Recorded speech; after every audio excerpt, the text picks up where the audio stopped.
Welcome, everybody, to the Brace Yourself podcast. My name is Ben Beaumont. I'm here in London, and I'm here with my co-host, Simon Boys, all the way from the other side of the world in Australia. Hey, Simon, how are you today, mate? Good? Good, thank you, mate. I'm glad we Excellent. have a recording at a reasonable time of day. Early That's morning right. for me in Australia. Mate, it's all change. It's all change. I'm here middle of the night. I don't know what's going on. I feel absolutely, I was going to say knackered. I'm knackered. Long day.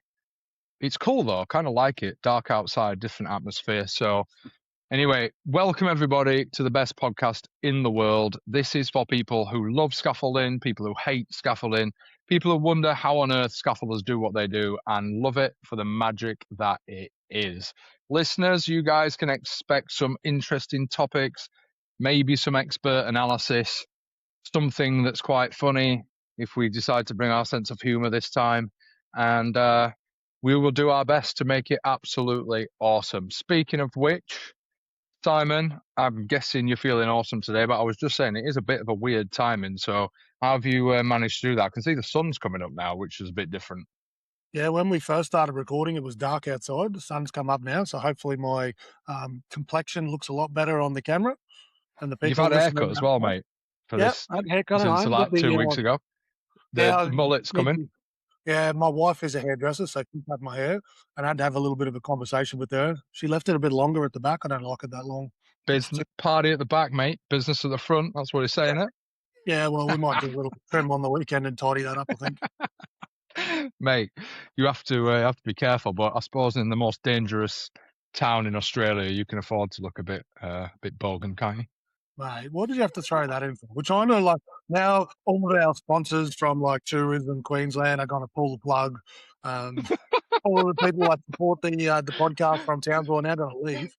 But I know, it's terrible. We'll be fine. Okay, so listen, this week's Brace Yourself podcast, we are super lucky to have an amazing special guest all the way from Atlanta in the USA. Hence, the timing has changed for us just to accommodate him because he's that cool. He's got a super interesting story to tell us. We can't wait to hear all about it. Some really amazing insights. And at the end, we're going to have all our usual features. So we've got that to look forward to as well. So without further ado, let's get into it and let's meet our special guest. He is the head of marketing at AT-PAC, a self-confessed space and aeronautics geek, a qualified engineer, system scaffolding expert, an all-round great guy. Julio Black from AT-PAC. Welcome, Julio. Nice to have you on the show, my friend. Thank you. Thank you very much for having me. It's fantastic to be here. What a privilege, I would say. Nice. How much did you pay to do that introduction? Like, that was so far off the script from what was supposed to be said. $5. Mate, that's all it took. You're just feeling outnumbered from British guys. And, when we've got proper expertise on the show, that's just what's going to happen, I'm afraid. I wish my haircut looked as good as yours, Simon. I don't have anything at the back like you, but I just shaved this moustache just for you, Simon. Well, I can actually talk to my wife. She could do you a good deal. We might give you, if you use the Brace Yourself podcast discount, you can get 10% off at the salon. Winner. I get 15. Mate, I said to Simon, I was like, Julio and I are going to have a mustache for the podcast recording. Are you going to grow one? What did you say?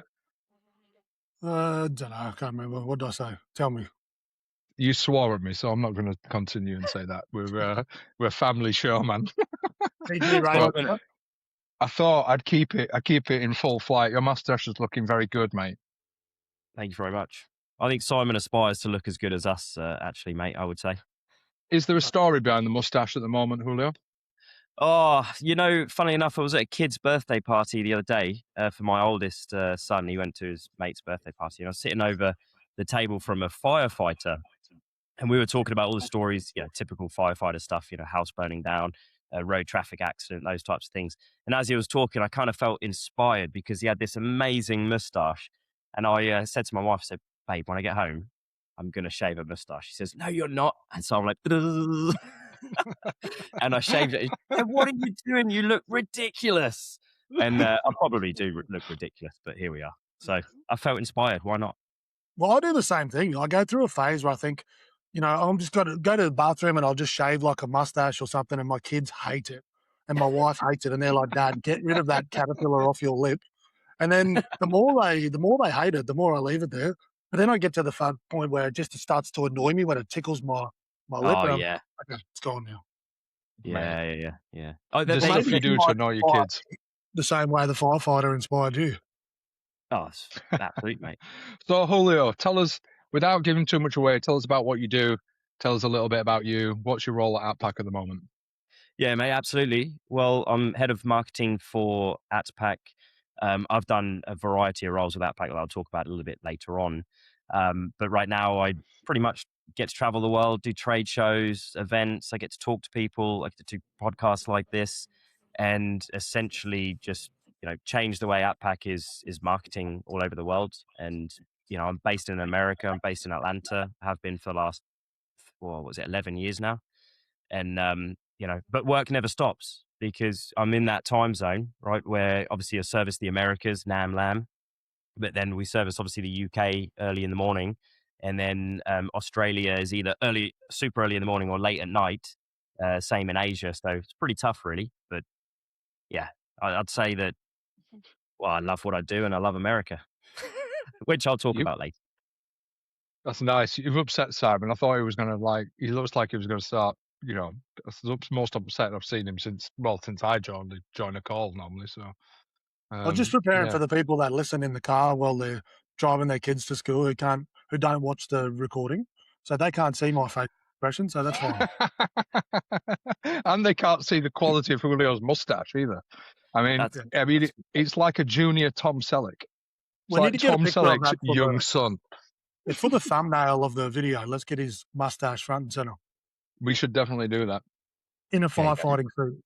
Have you got a firefighting helmet? Can you do a firefighting pose?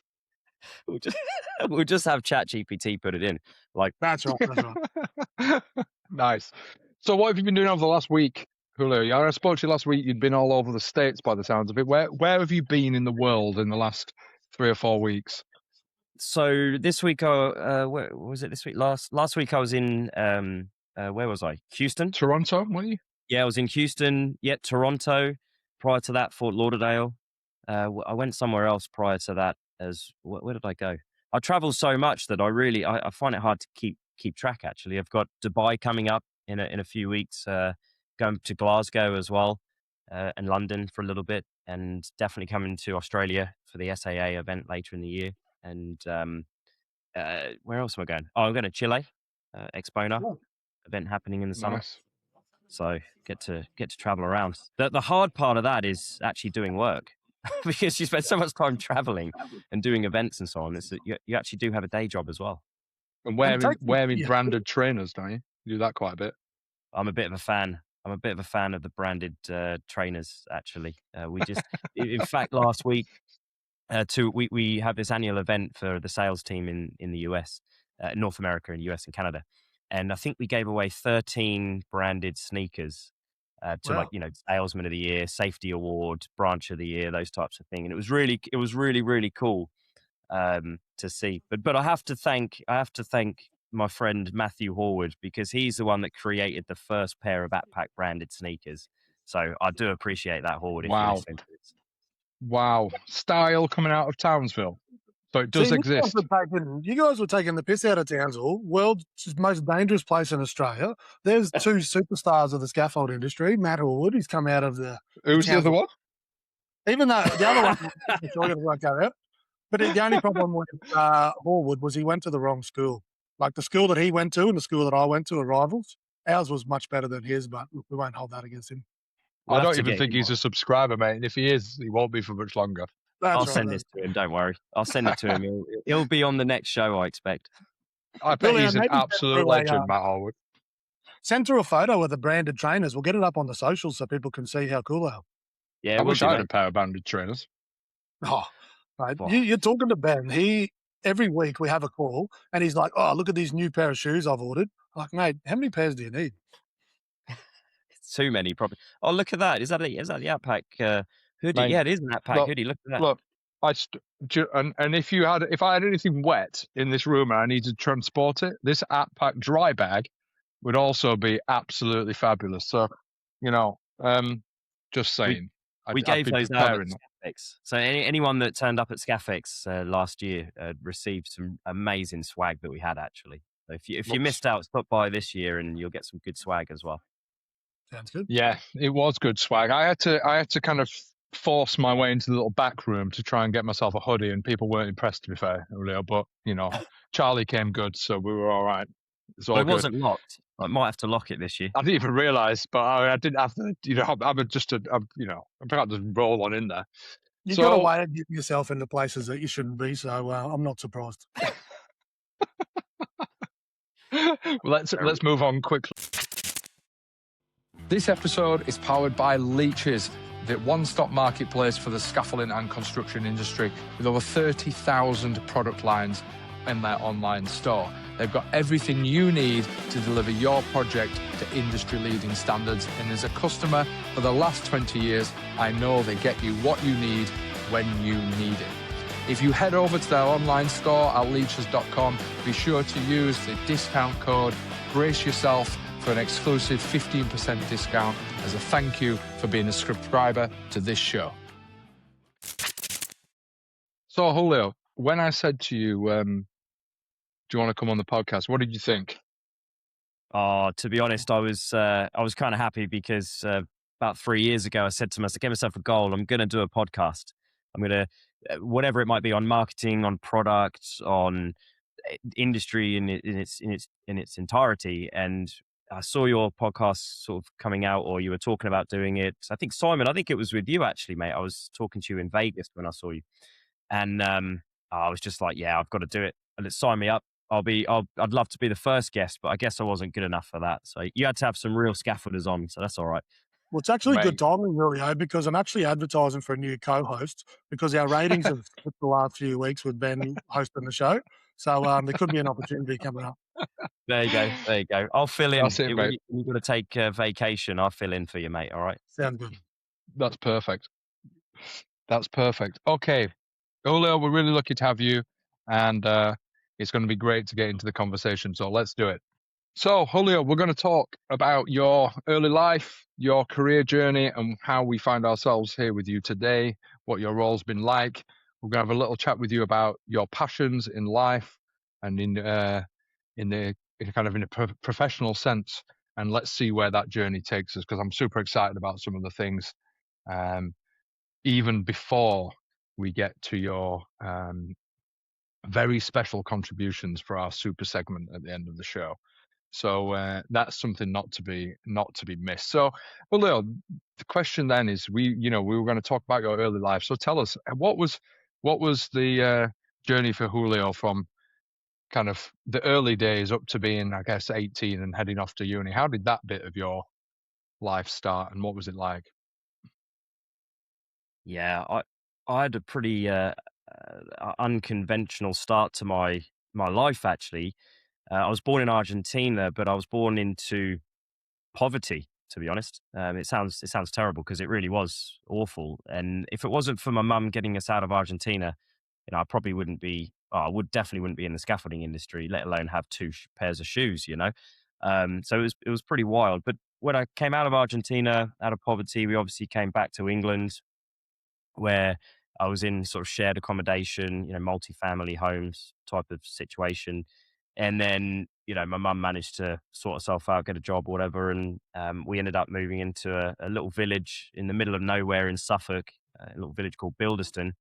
Fond memories of that place. And yeah, I think, I grew up charity shops, food donations, those types of things for much of my younger life, I would say. Until I got a little bit older and started to work at, I think, 15. Maybe I got my first job at 15, 16. And then, like you said, I went off to university. But I think the key for my young childhood and my beginning in life, and especially, my mother was the core of that, I would say. But that's what gives me my motivation in life, is that I strive for that bit more. I strive to be better as a person. I look at that experience and how things could have gone, and I look at the future and, build a life for my family, obviously. So for me, that start in Argentina really drives me to be much, much better every single day, actually. And I think I can show that with my career with AT-PAC and so on. But yeah, that was tough childhood, I would say. Wow. But yeah, it's pretty tough. I actually told that So- story at the Scaffolding Association Australia last, I think it was November, when I was over in Sydney, and I was telling my life journey there on stage and everything. And when I spoke about Argentina, I looked over on the left hand side of the room, and there was this lady. I think she was an engineer for one of the companies actually, and she had this massive smile on her face because she was so happy that someone else was actually from Argentina. And I just thought that was fantastic. I was like, oh, there's someone else in the scaffolding industry that knows about scaffolding that's from Argentina. And of course, we spoke about my unconventional start to life. But yeah, it was good. So you obviously studied engineering at university, right? Julio, why did you pick an engineering subject? Yeah, that's brilliant. So I was growing up in Bilderston, right, little village in Suffolk, and right next to where my house was Watersham Airfield. I think it was a RAF station at some point, and then it turned into Army Air Corps. But the jets would fly over. I think it was like F4 Phantoms, maybe would fly over when I was really, really young, and it would like shatter the glass, and it was just crazy. And as soon as I heard the boom of that jet engine, I was like, oh yeah, no, I'm going to do that one day. And so I went through my life, my younger years, just being obsessed with aviation. We'd go to airfields, we'd watch, displays, we'd go and chat to pilots, join the air cadets and did that for a little bit and started flying with the air cadets. And I loved flying. Teaching kids how to fly as well was something I did, which was awesome. And then I said, you know what, I want to do this. I actually want to do this for real. So I'll go to university. So I went to University of Hertfordshire and I studied aerospace engineering with pilot studies because I was like, I'm either going to be a pilot or I'm going to do aerospace engineering. So work for Boeing, Bombardier, Airbus, one of the big aviation companies or aerospace companies. And ultimately, after university, when I graduated, I tried to get a job with all of these companies, and it was just after the financial crisis. So it was really competitive. It was really tough to get in, and I ended up stumbling into scaffolding. And I needed a job, and I applied for a scaffolding technical officer role. And I went for the interview, and they were like, "This is what you're going to do. You're going to spend 50% of your time in the yard, managing the yard guys, picking material, cleaning material, those types of things, and then 50% of your time in the office doing application engineering, basically." And I was so naive; I had no idea what scaffolding was. To me, at that time, just after university, trying to make some money, you're trying to pay back your student loans. I was like, oh, I'm going to go in, I'm going to earn loads of money, and I'm just going to like instantly earn more than everybody else who didn't go to university, right? And I was so naive because it's not the truth, right? And it's like that classic. It's probably the same joke that they say about electricians, right? These electricians go off, become an electrician, and they earn so much more money than all the other trades, and they've got soft hands, But yeah, Mate. it was. I'm just Apologies to laughing all because electricians. This I'm is a just laughing disclaimer. because mate, everyone, the engineers, we do a thinking with this, mate. Yeah, I've you got do. a story about wanting to become in the aviation industry, and uncannily enough, I was exactly the same. My dad was in the Royal Australian Air Force. He was an aircraft welder, and he spent, I don't know, 20, 30 years in the Air Force. We traveled around, and all I wanted to do since I was a kid was fly fighter jets. All I wanted to That's do, like amazing. grade 10, I did work experience at the Air Force. I got to go out on a couple of jets. They took me out on the runway and did some stuff, and then turns out that you got to be under 6 foot to fit inside the cockpit of I the I was jet. literally At that about to point, say, can you be a pilot at like 6'5" or something? my genetics ruined my dream. As soon as I hit grade 10, I was under 6 foot tall, and then they said, sorry, you need to think of another career. So that killed that plan. Mate, Well, look at that. Two disappointed fighter pilots ends up as pillars of the scaffolding industry. Look at that. It's the nicest thing I've said about you for a while, Simon. That's nice, Yeah, so mate. for anybody Stuart, listening, if there is an opportunity comes up and someone calls in sick, you need someone to fly one of the jets, give Julio or me a call and we'll do our best. done. Do it, mate. We'd be. You could be my co-pilot, Simon. Yeah, I've watched Top Gun at least 10 times, so I think I'm qualified. Yes, yeah. I've watched Star it's- Wars yeah. at least 10 times. Does that make me qualified? That doesn't surprise me.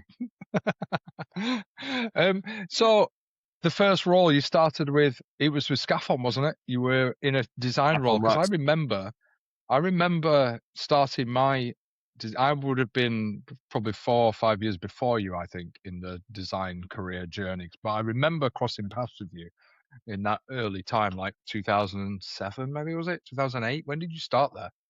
I think it was later than that, actually, because I Was it? started in the industry 2000 and what was it, 11? So 2011 when so I it must have started. been, okay, right.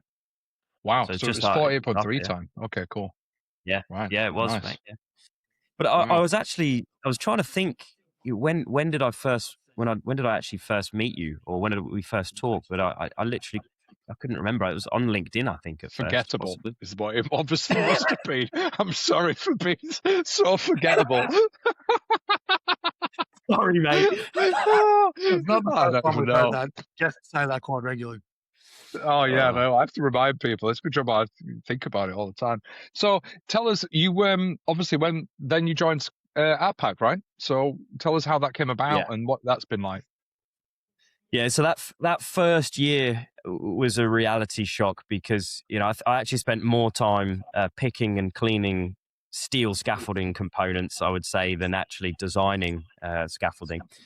But it was like an accelerator year, so I basically gave myself a goal to try and just be a sponge and learn everything I could within that time frame, and I definitely did that. And after about a year and a half, AT-PAC was opening up in the UK, and I saw the job pop up, and I was really interested in working for an American company.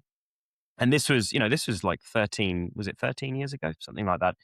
And I went down to interview. I got the job basically immediately, and I instantly started. And I would say at that point, my life completely changed, like completely Wow. changed. Working for, I think, an American company versus a European company, there's definitely some stark differences. And the Americans are go-getters, right? I mean, you can see that, right, with capitalism, right? And so when I moved to London, I was responsible for um, uh, technical services, basically. So responsible for, again, supporting the yard with everything that they needed, but also bringing the product that we developed at the time to market. And I worked with a scaffolding guru at the time that really, was a mentor to me for many years, actually. And he basically taught me not everything I know, but a lot of what I know now is thanks to this chap. So if Peter Rogers is listening, you taught me a lot, mate. So thank you very much. But at that time in London, we weren't NESC members, and there's some challenges with membership, at the time, and it took 2 years really for that business to kick off, really. And if you think back to that time, system scaffolding was only really in England, at least, was only really starting to get going, right? And as a US based manufacturer or overseas based manufacturer from the US, it's hard to compete, right? You're trying to get over the challenges of, well, you manufacture in Asia, right? Can't be, the quality must be terrible, right? It's such a big misconception. So the amount of presentations that I would do on the, quality control procedures, photos of, in-process inspections and all these things, just to prove that the product is the same, EN, type product that you would normally see. It was so difficult, really, really difficult. But we did eventually get there. We got the NESC approval, product approval. And after 2 years, AT-PAC said, do you want to move to the UK? To the US. And I said, absolutely. It's been a dream of mine to live overseas. And my life has never been the same since moving to the US, I would say.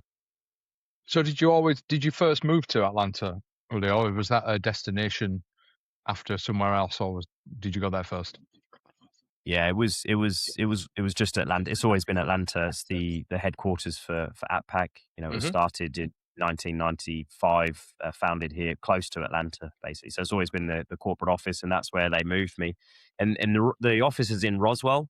And so when they said to me, "Oh, we want to move you to Roswell," I was like, "Where the aliens are?" because obviously X-Files, all that, it's just Roswell, right? And they're like, no, Roswell, which is just north of Atlanta.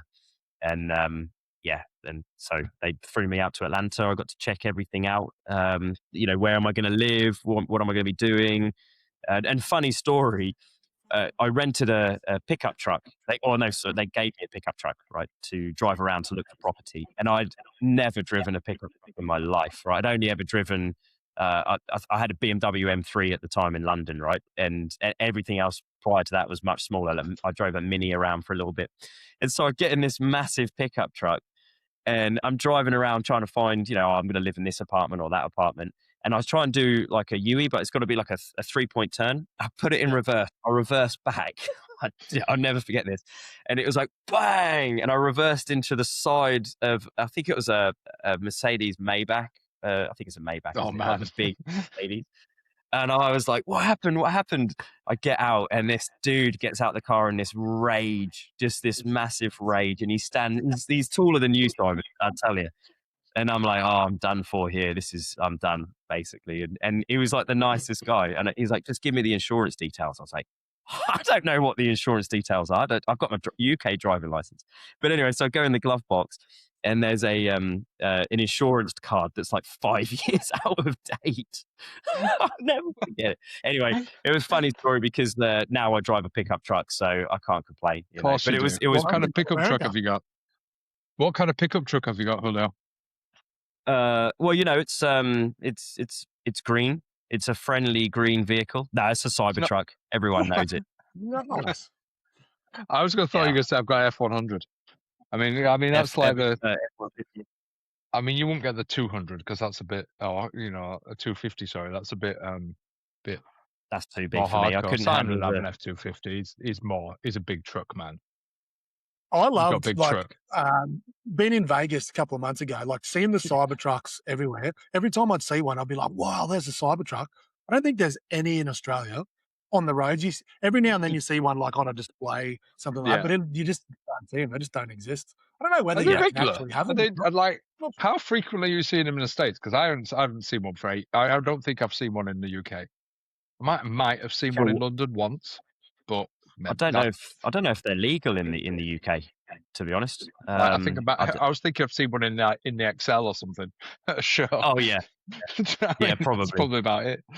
Yeah, they're really common now. We're over the phase of everyone giving me the middle finger. Yeah, there was a bit of a time period where you'd be driving along and just for no reason whatsoever, someone would give you, flick you off, and that was kind of tough. But they're all over the place now.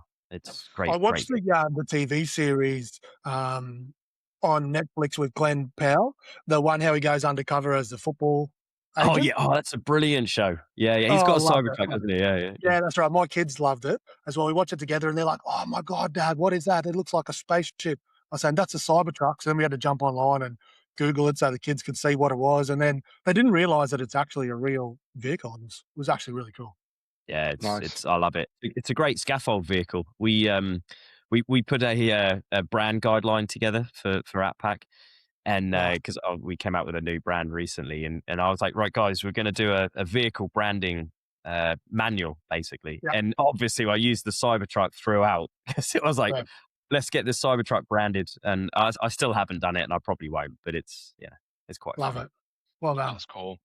So what did you do when you went over to AT-PAC? What did you do in the States? What was your first role, Julio? And tell us how that's developed.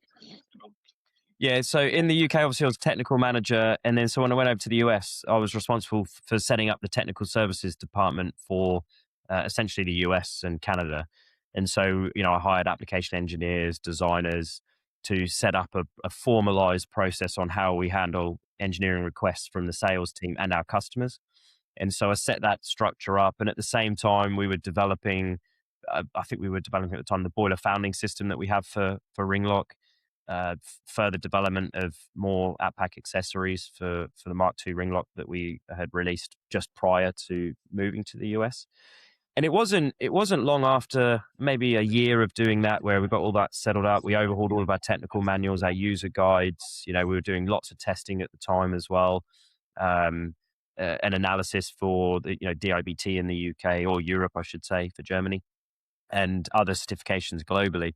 And they said, well, listen, we need you to take care of marketing as well. We need a good website. We need brochures, flyers. We need to do advertising. And I said, okay, I knew nothing about marketing at the time. And so I sort of self-taught myself, how to actually, what marketing actually is, what we actually need to do to drive or support sales, I would say. And I did that. That was like 2016, I think. It was 2016 or 17. I started that journey. But I've always been within product management. So with AT-PAC, basically, it's always been product management, application engineering, product support, sales support, marketing, software development at some point as well, and then bids and proposals. So I've sort of done everything with AT-PAC. But because I enjoy being in front of customers, enjoy being in front, on stage, presenting certain topics. I was at ScaffX a couple of years ago, presented things of AI and technology and automation, robotics. I think I asked you a question from the audience as well. I think you probably did actually. It was not memorable. I can't remember what it was. But oh, stop it! There's I that thought it was a theme. great Repeat it again. question. I was just exactly. I think you came on as the warm-up act for Lee Roswell, who obviously. Oh yeah, it. no. Lee Roswell for sure. Yeah, he did a great one. Before we move on from the marketing piece, Julio, I just want to give you a huge pat on the back, mate, to you and your team. Like watching the AT-PAC brand evolve over the last 5 to 10 years has just been incredible. The position where it started from, there was general perception in the market that everybody thought it was a copy product. It was, like you said, made from Asia and not of the same materials. And the story that you've told and the way that you've taken the brand on that journey made a lot of people take a lot of inspiration from that, myself included. So congratulations to you and your team, mate. You've done an exceptional job. Yeah, thanks, mate. Yeah, it's been a huge team effort, I would say. The company's come so far from the small family-run business that we were, even 13 years ago when I first started, to today, this global behemoth. And it hasn't really, like, the family feel, the team that we have, it hasn't really changed. It's just developed into something so much bigger and honestly so much better now. We can absolutely service our clients. We listen to our clients. Our clients are like, we need you for sales and rental of your scaffolding equipment. We need you close to us. And so we've listened, and that's what we've done, to be honest. You made a really good point, earlier on in the conversation where you talked about how you started in the yard, service and fittings, doing all of the worst possible jobs you can in the scaffolding industry. And when you talk to guys that have been in the industry for 10 plus years, now in senior positions, the majority of those people started in a very similar position. So I think it just highlights the fact that if you jump into a senior level position, you don't have the same skills and knowledge and resources that people that started at the bottom and kind of worked their way up. And it's just interesting that most of let's call them the people in those high level roles now started in that position, and then they're still in the industry so much, down the track, 10, 15, 20 years down the track. So maybe there's something said for starting at the bottom and working your way up rather than trying to jump the ladder too quickly. I think you forget, a lot of people, especially what I tell my team in the office, right, is that what we do is to support the scaffolders they're actually building, right? That's our number one job, is to make sure the scaffolders that are building it do it safely. And second of all, is to make sure that the contractors that actually use, or the crafts that use the scaffold, is that it's safe, right? And you can't lose sight of that. And what it takes to get to that point when you build it and when you actually use it, there's a lot of people in the yard that are cleaning, picking, inspecting, forklift drivers, truck drivers. There's a lot that goes into the industry. And, that's one of the things I always look forward, what are we doing next? That's super critical for me. I think ultimately, right, because the nature of scaffolding, for what it is, it's you have to understand how scaffolding goes together and the challenges involved with just creating a scaffold from a pile of material in a yard to something going up round a huge multi-story building and coming back again, and everything that involves, and how it costs, and the challenges and the commercial risk and all that stuff. If you don't understand it, there's lots of jobs in the scaffolding industry that you just will struggle to do. And that's, I'm exactly the same from a design background. When I first started, literally Alwyn sent me to our customer's yard, and I did exactly what you've just described, humped gear around. and just did the same stuff, got sent for a long stand, try and stand up that 21-foot tube and failed miserably and smashed everything over in the yard. I mean, you don't realize just how, what's going on, but it's exactly the same if you want to be a inspector, if you want to be a contracts manager, if you want to do anything, right? If you don't understand it all goes together. I think it's the background, isn't it, to what you were saying? That's the typical engineer thing, is that you build or you design a scaffold in the 3D model, not really understanding how you're going to build it, right? And obviously, Simon, you've got direct experience with actually, your team's building something that engineers design. Now, if the engineers haven't thought about how you're going to build it, then you've created this. Mate, you could make the most optimized scaffold, but there's no way to build it. Don't get me started on this subject. We'll be here all night, and that is not the. We do not want to get Ben going on the problems of buildability, because God, it drives me insane. People do not. We were talking about it earlier. I was literally talking to someone, leeches, about that today, about people draw on a 2D drawing. Look, I'm starting already. People draw on a 2D drawing. They just draw a line. They don't even think, how long's that? Where's the connections? What's it going to clash with? It's just the most basic level. Anyway, we'll cover that one day, and I'll lose my shit, and everything will be funny, and it'd just be you for 2 hours just talking to yourself. That'll be the worst rated episode we ever have. That might be one of the episodes I call in sick for, and Julio can fill in for me. Yeah, exactly. There you go, Simon. You got it, mate. There you go. Yeah, that's it. Absolutely. We'll do a designer takeover, and it'll be like viewed 4 times by our parents, and that'll be it. No one will watch it. I do have to ask though, really quickly, right? Controversial, right? Because system scaffold, and I know you spoke about this on the last podcast, system scaffold versus tube and coupler, right? Or tube and fitting, right? Would you say it's harder to build a system scaffold than tube and fitting scaffold? To physically build it, or to come up with a suitable solution for a problem? To come up with a solution, and then for the scaffolders to actually build it. Do you think it's harder doing system than tube and coupler? No, it's a mindset. You just got to think differently. Okay. What would you say, Simon? Good. You've got to.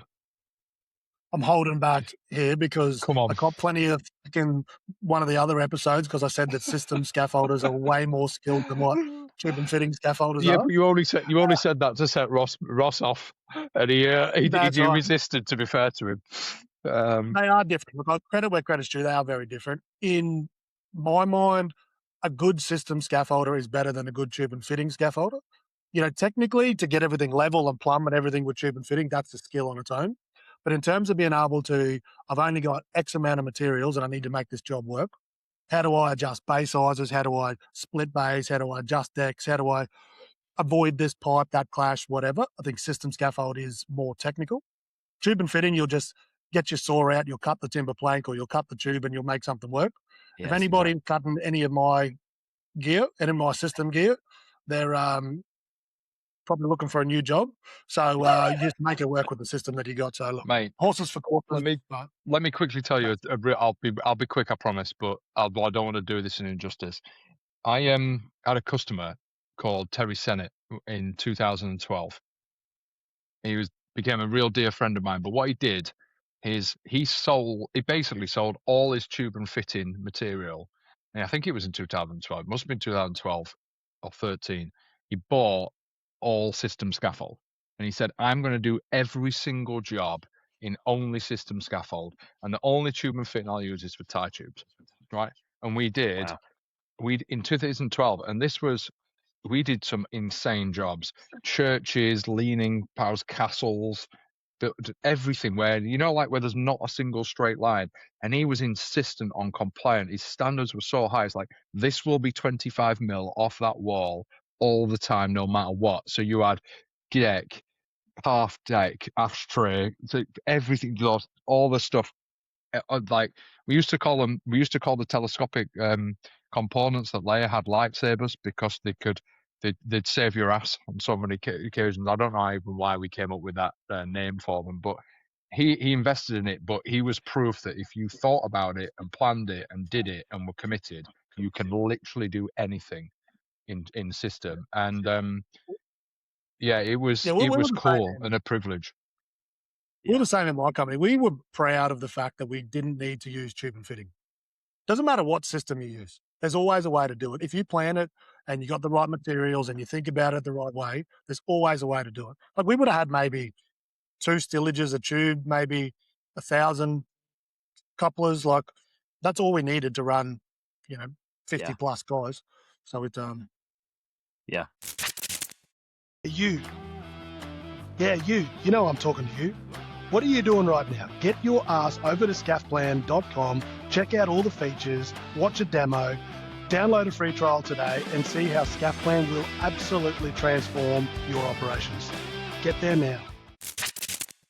anyway. Yeah. I mean, let's just bring it back to Julio, right? So Julio, we talked about what you started out doing at AT-PAC. So tell us what you do now. What's the role like now? You mentioned you do a lot of traveling, but what are your responsibilities? What are the current challenges you're facing? Obviously, you've been on a big brand push and the evolution of AT-PAC as a global brand and its standing. And I like also what Simon said earlier because it is exceptional. Tell us about the role you're doing now and the kind of challenge you're facing, and then we'll pivot into some other stuff. I think that for me, what I've been doing over the last literally beginning January is hiring a marketing team. So we've just put in marketing managers across all of our 3 geographical core regions, I would say, that we have. And so building that team up, and then obviously agencies and things like that we utilize everywhere for us is super important. So right now we're building a fantastic team. We've had a great team and we're just building upon that. And for us, it's about being, or at least for my team, it's about being closer to our network of teams. So, we've got teams in Australia, every country basically, but I'll just use Australia as a prime example. It's having resources from a marketing perspective that can support lead generation, that can support the sales team directly. And of course, for us shows, how can we, increase the profile of Scaffold specific shows? That is really, really important. What we're also big push is supporting associations, right? So, NESC supporting the NESC, supporting the SAIA, or there's now a global association of all of the different associations put together. So we're doing that. Obviously, that's a big push for us. And then ultimately, when we have opportunities to pitch AT-PAC, we have opportunities to speak and present and talk about the industry. That's what we're doing as well. And so on a day-to-day basis, we're doing functional marketing activities, right? SEO, paid campaigns, creating content, working with agencies to come up with, new product campaigns or new location campaigns. There's a lot of campaign building, right? It takes a long time to create the visuals that you see that we just did a raised ledger campaign. I'm not sure if you're familiar with the raised ledger, but it essentially just raises the ledger up by I think it's like 8 inches, right? And that campaign took a few months.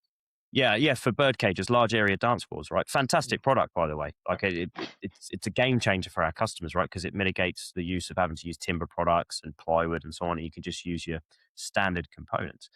But the campaign, the actual marketing campaign, was like a 16-week campaign. So every week you would have seen, a post go out about that particular product, or about, we had a carousel, and that's the direction that you can see marketing in the entire scaffolding industry going. I think everyone has realized that marketing is super important. And so when I look at the competitors that we have, and I look at our scaffolding, the contractors that are actually building scaffold, they've also hired in marketing representatives or agencies to support. And so everyone has to just take their, I guess, what they're doing up a notch or 2 or 3 notches, and that's what I'm concentrating on right now, actually. It's cool. And before we just sidestep slightly, I just want to pick up on one thing you're saying there. I mean, something Simon and I have certainly talked about for the last 12 months or so, but the importance of marketing and brand building and building awareness. Yes, you've got a product and a business to support and build the brand of, but also the perception of scaffolding, right? And Absolutely. And what it means in the industry, and what it's how diverse and fun and challenging and fulfilling it can be in the different roles that we do, right? And I think that nicely segues us into something that we were going to talk about now, which is we would, in the prep for the show, right, I said we were chatting away, and one of the passions that you have for the industry and the people in the industry and the role that you do was kind of bringing people into the scaffolding industry, right? Do you want to tell? Would you mind telling us a little bit more about? Oh, would you mind telling us a little bit more about that? I did a presentation last year, and one of my taglines for the presentation was, and if you know, you know, was make scaffolding great again. And Where'd you obviously, get that if from? you yeah, if you know, you know. And I wish I had a red hat that basically said that. Well, maybe it should have been a blue hat, but A friend of mine said had a hat that said "Make Make America Great Britain Again," which I thought was quite funny. But we'll leave that there. that's pretty funny. But it's Well, true. Julio, there's a guy in Australia who's got a company called Elite Access based on the Gold Coast. He actually got some red hats with Make Scaffolding Great Again. And he's been giving them out to different customers. And then when I was in Vegas for the scaffold builders competition a few months ago, I took the hat with me and I took a selfie in front of the scaffold builders sign and I sent it to him. And he said, "Oh, it was the best thing you'd ever seen." So good minds think alike. You'll have to bring one over. I'd like to get hold of one of those. But that is, that's the point, right? Let's make scaffolding great again because it's such an underrated industry. If you look at scaffolding, it's a $75 billion globally. It's a rough estimate, $75 billion industry by 2030, right? That's that's massive, right? But it only makes up I think it's 0.4% basically of the global construction market, right? So scaffolding is just a tiny little line item, right? And I always tell people this, and I always do this in my presentations, that it is the backbone of all construction. And I say that's why I say make scaffolding great again, because if you're working below ground, you need to get access. If you're working above ground, you need to get access. And so it's an underrated craft. It's just underrated. It just is, right? So I'm a big believer in promoting the industry, in ensuring that the next generation of people come into this amazing industry, right? Everyone looks at electricians, you look at plumbers, you look at welders, you have insulation, painting, you've got all of these crafts. Scaffolding to me is the most the most critical part of construction, in my opinion. And so what I do is, there's a really good book called Scaffolding. I think it's just called Scaffolding by Terry Marks. And every new employee that starts, I always buy it for them, because in that book, and I read that book many years ago. I think I even read the pre-release version, actually. It was a Word document at the time. But I read that, and in the beginning, it gives you everything about scaffolding industry. It gives you all the info about, the history. It gives you info about different systems. And then it goes all the way through to how to actually estimate scaffolding. And it's like a Bible. And so I highly recommend it if you haven't bought it. But to me, I was just going to get it. I've got a copy, but it's right in the back. I can't. It'd be out pulling my setup. I would have had it then. If I'd have known that, I would have had it ready. I've got the same book. I've got I remember when I first saw it, I was like, "What? A book about scaffolding? This is like going to Bunnings on a Saturday morning for everyone in Australia who knows what Bunnings is. It's like a massive, big hardware store. It's like a book about scaffolding, the things you love, and it's like, I don't know how many pages are in it. It must be 500 or more pages. It was like all my dreams coming true. There was a book by a chap. I can't remember his surname. People will know it in the UK. His surname's Champion. And I remember, S Champion, Stuart. I think it is. Is it Stuart? Yeah. And I remember Alwyn giving me a copy of it. Alwyn Richards, a design engineer who was originally taught me scaffold design. And I remember looking through it, and it's exactly the same type of book. It's a textbook on scaffolding. You're looking through it, and some of the pictures in it are absolutely brilliant. Like, they're so good, so detailed. And it's cool, isn't it, having an inspirational text like that? I think so too. That's the reason why we put these amazing campaigns together, because we want to inspire the next generation, the Gen Zs and the Gen Alphas that are, young right now, but as they come through, they want to see this industry as being sexy. They want to see it as something that they want to do. Because you mean instead of being an Instagram influencer or a TikTok influencer? Or TikTok. Yeah, and selling on TikTok. You can make loads of money on TikTok, but scaffolding is so much better. There's some great people on at the moment with a real positive outlook and inspirational outlook about scaffolding. especially in the UK at the moment, and they're doing a really good job. And I bet there's people all around the world that we don't know who are with a similar mindset, right? Who believe it and want to promote it and want to talk about it positively in that respect. So, I mean, what have you been doing in your? I mean, let's just ask you a couple of questions, Julio, about this. What have you been doing particularly to kind of facilitate and grow that passion, if you like, within AT-PAC and within your role? And how's that been showing up in your work life, in the things that you've been doing? Yeah. The first thing I always do is I'm trying to be as active as possible on LinkedIn, because LinkedIn is like our Instagram, if you will. It's the business Instagram or the business YouTube. So for us, super important to be active. And me personally, I like to be active. I always share good project posts, whether AT-PAC or others. What I also do is anybody that works for AT-PAC or anyone in the office or anyone that's in the yard, anyone like that, always give them, we always give them all the information they need to understand what it is we actually do.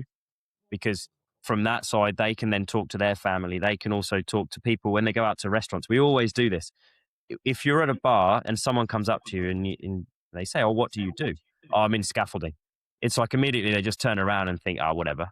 Right. Yeah. And so we actually give people training on how to sell what it is you actually do. You make it inspiring, right? We don't just go, "Oh, we're in scaffolding." We say something pretty much more exciting, a bit like my Go on, then. personality, right? Can you give us an example of how inspirational, exciting you can make scaffolding sound now? Well, I always start with "make scaffolding great again," because that always gets people like laughing because they associate it with MAGA or whatever. But actually, the way that I normally do my elevator pitch is that I literally just say, "My name's Julio Black." You always reiterate your name. That's one thing I learned first. And you don't say, "I'm head of marketing." You say, "I'm responsible for marketing to take the next generation of scaffolding to the next level," right? So further than the next generation. And by developing and supplying, developing and supplying innovative products and solutions. And then I say something else that's more relevant to the person, right? But it comes out a little bit better than this, I would say. But you're an innovator. "Oh, you're on floor 2 not as well? Me too. Let's go," like type of thing. But I thought that was Nice. good. That was not a bad F off the spot, to be fair, mate. That was pretty cool. Good try. That was cool. That was cool.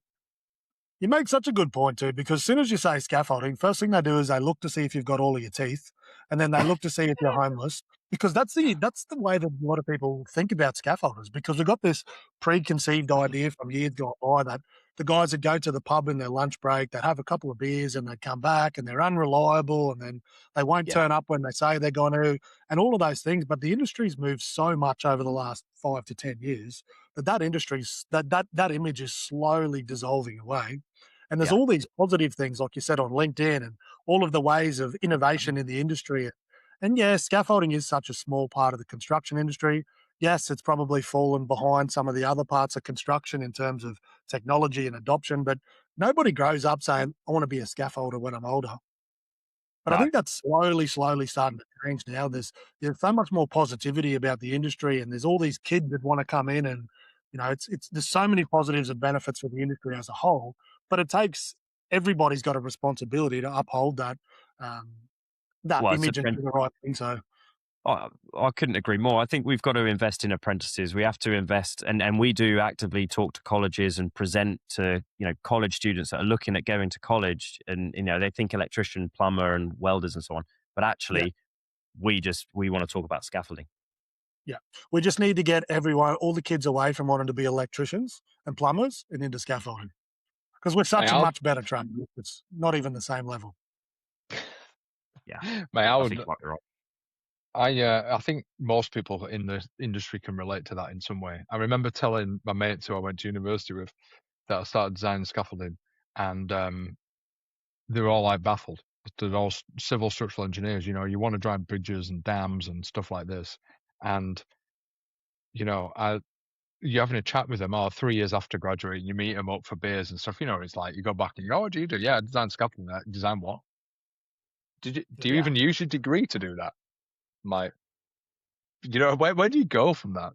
Like, you start defending your own position, but That's what it is. Once you start doing it, it's cool. I don't think anyone, to your point, no one comes out of a civil engineering degree going, I want to design scaffolding. But, actually, we took that job real seriously at 40.3 to train people and build the next generation of engineers and train people actually do exactly what you're talking about, where you set the bar higher and say, this is the expectation now. It's not just scaffold design.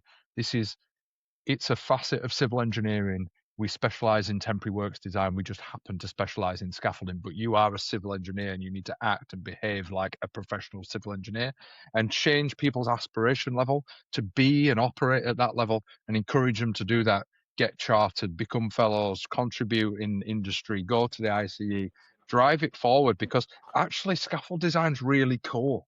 Do you know what I mean? It's really hard. It's really challenging. And that's just my little corner of the little niche industry within the construction industry you talked about, right? And I think if everybody, there's other people, we can name them, but other people that talk really positively about their element of scaffolding, and collectively, if everyone has that attitude, we can all promote our respective parts of it, just like you've done today with system and marketing, like Simon does about owning a business, like I do about talking about design, right?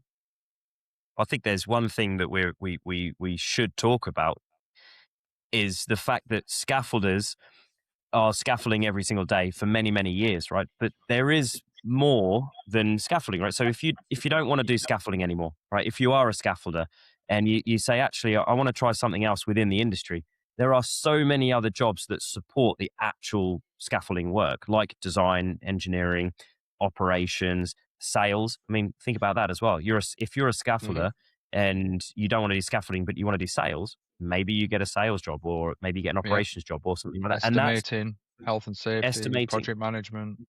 There's an array. And the best designers, we always hire designers who have been scaffolders, right? So if you're a scaffolder and you want to get into design work, we typically hire individuals like that because you already know buildability. You already know how you're going to do a cantilever or how you're going to suspend, right? You already know that. And what you do is you just get the basics of, or the fundamentals of design, and then you become ultimately some of the best scaffold designers around. And then if you take it to the next level, then you go and get, an engineering degree, right? And you could be 50 years old at this point. It's unlimited. Yeah, I don't think it matters, does it? I don't think it matters. No. And you're totally right about the buildability experience and stuff. And, I didn't come from a scaffolding background, but it was drilled into me at the start. And there was a really good post on LinkedIn about where Lee Buckley posted, it was an engineer in the UK, but talking about, and someone asked him, do you have to be a scaffolder to be a designer? And I think I'm paraphrasing, but he said something like, no, but you need to have scaffolders on your team.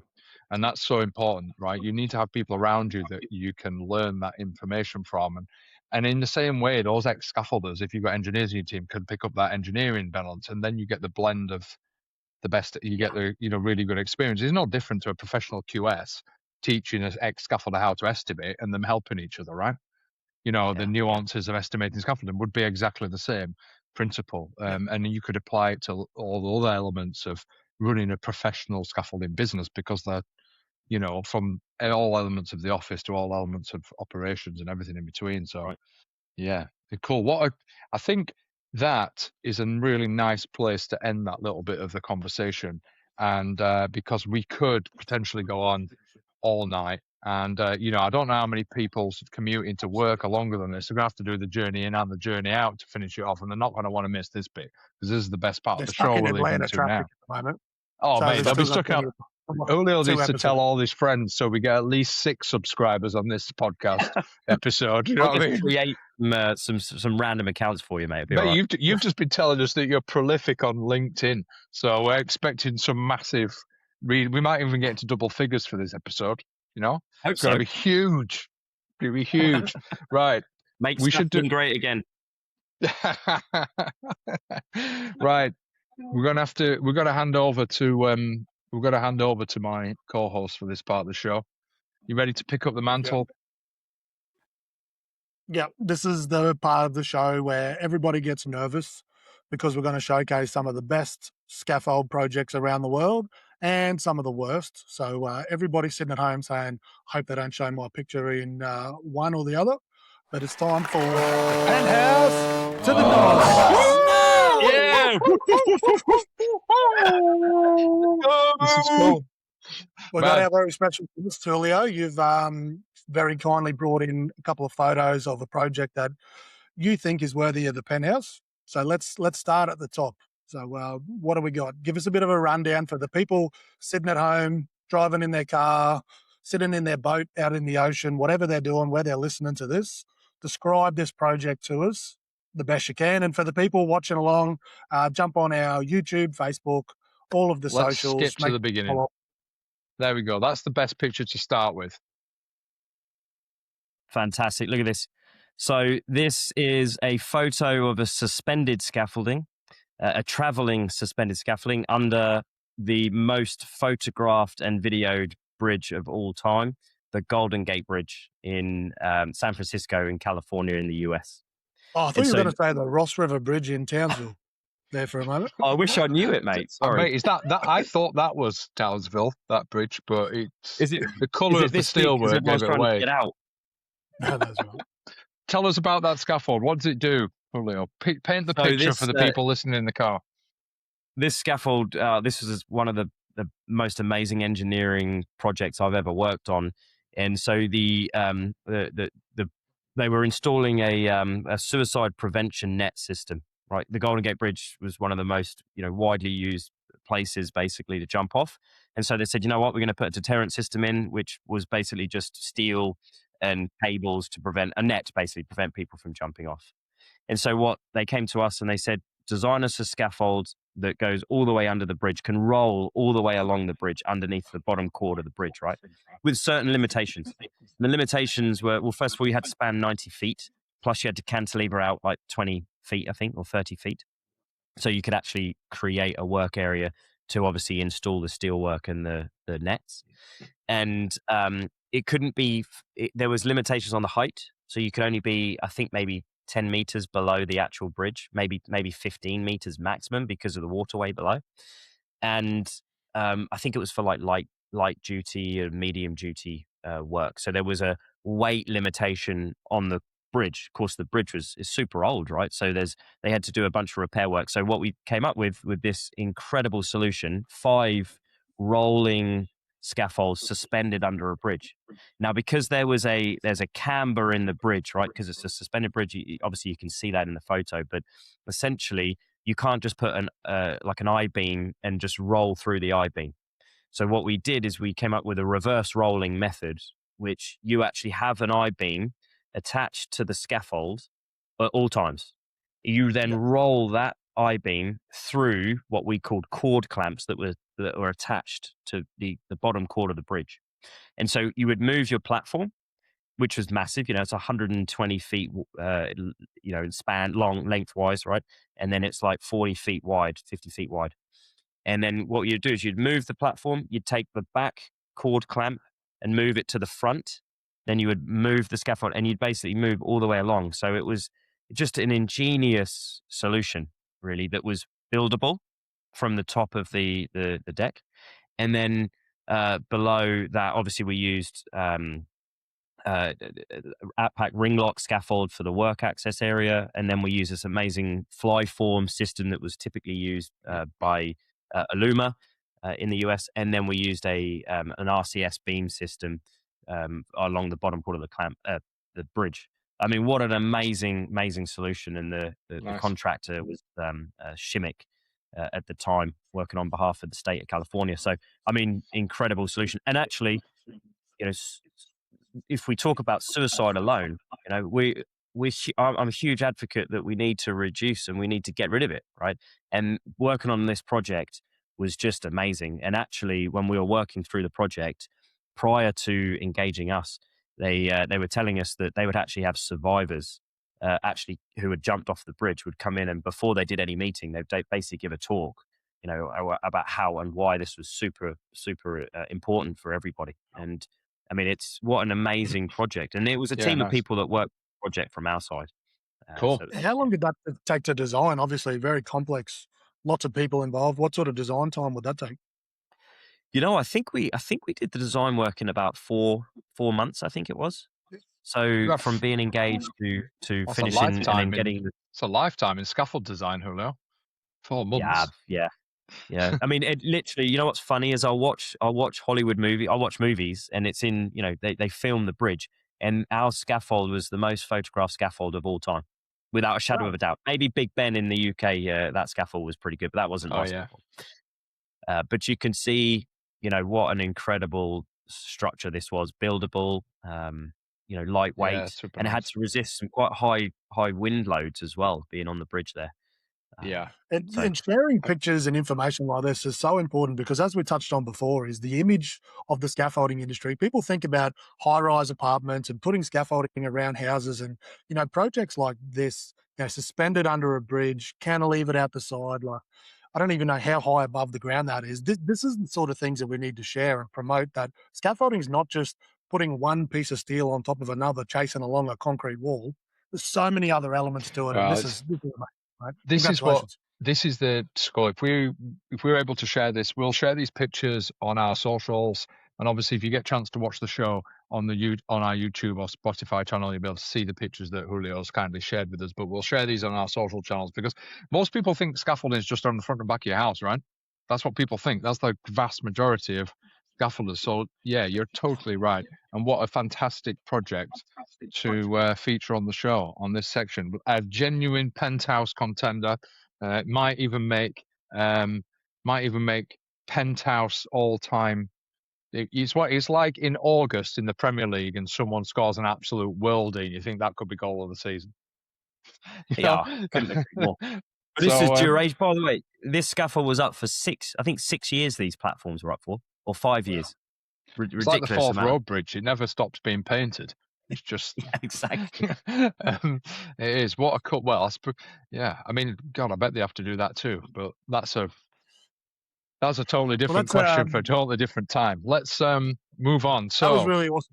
So thanks for that. And I think that's a good segue now to move from the penthouse into the doghouse. So the whole purpose of the doghouse is for people to send in pictures, photos, videos of some terrible scaffolds that they've seen, whether they're driving down the street, taking the dog for a walk, and you just see something that doesn't quite look right. Send it into the show. Remember the email address, podcast@braceyourself.online.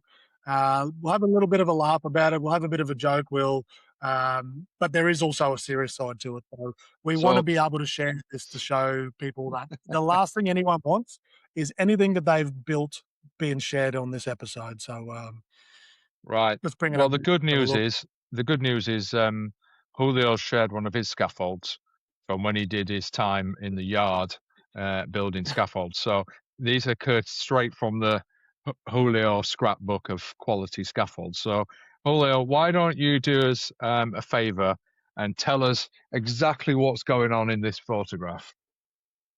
This is an amazing photograph that I took on my first visit to the US back in 2012. And it is a frame and brace scaffold, if you're familiar with that, a walk-through frame and brace scaffold. And what we have is a frame that is being punctioned up off the middle of another frame to go around a corner, basically. So it is a fantastic. If you're not familiar with frame and brace, they're the most common facade scaffolds. Do you want to explain this bit of high quality engineering to us? This is wonderful. I mean, this would pass all the tests. Essentially, we've got a maximum extension base jack that's been 9-wired to the tube, a ledger tube. So the base plate's just put in the middle, and it's 9-wired to the tube to prevent it from rotating and slipping off the frame and brace, which is amazing. And not only that, there's a safe walkway. Look at that safe walkway. Look at it. There's planks. Hold on, let me find the picture.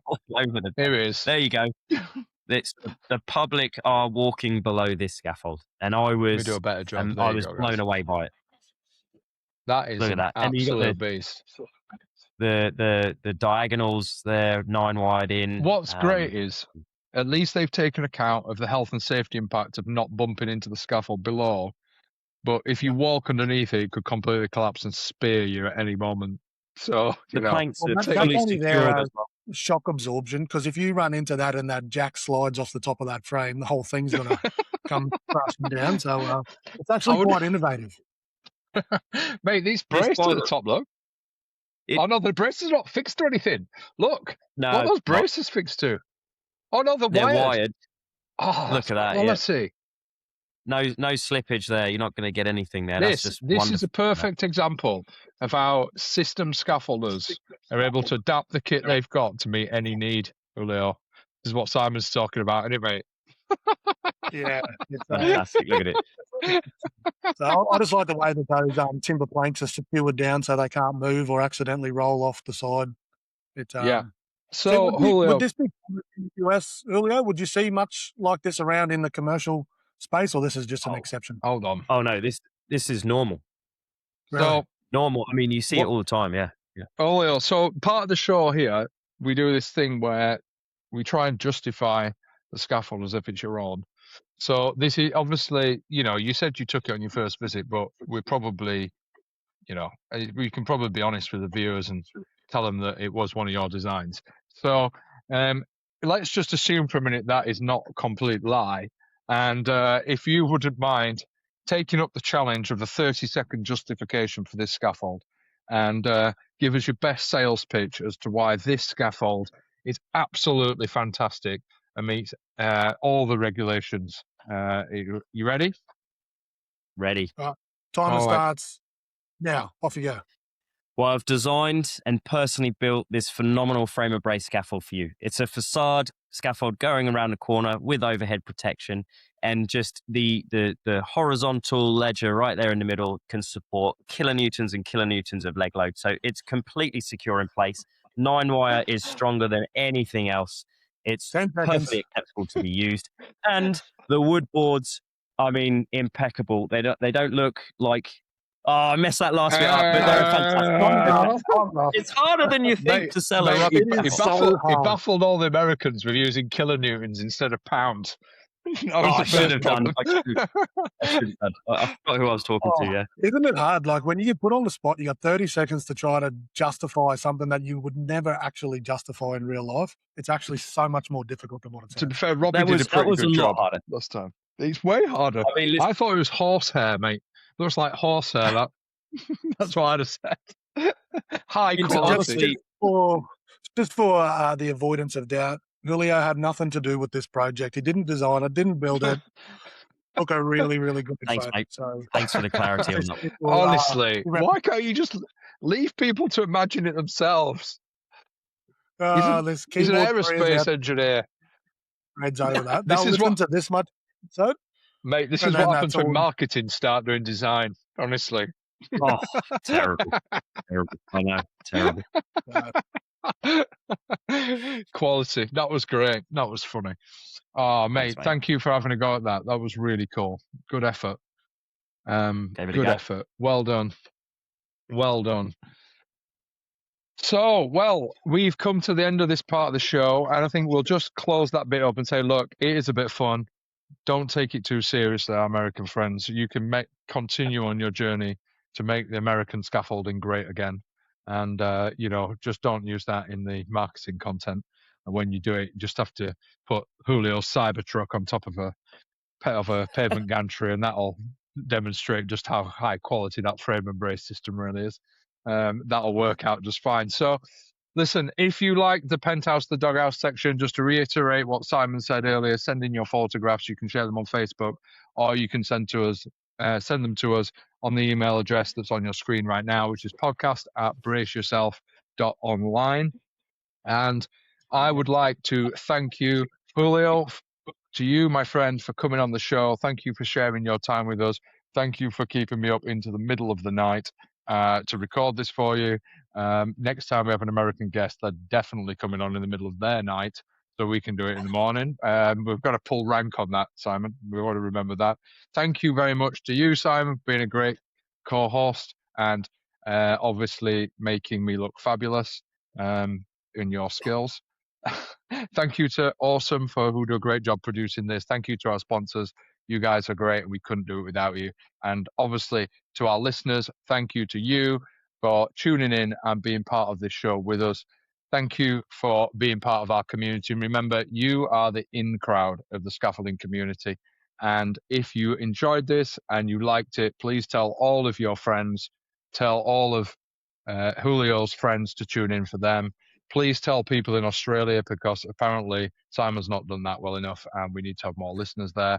And if you did like it, subscribe, like, tell everybody. It would be very much appreciated. But from me, from Simon, and from our lovely guest Julio, thank you. And till next time, brace yourself, guys. See you later.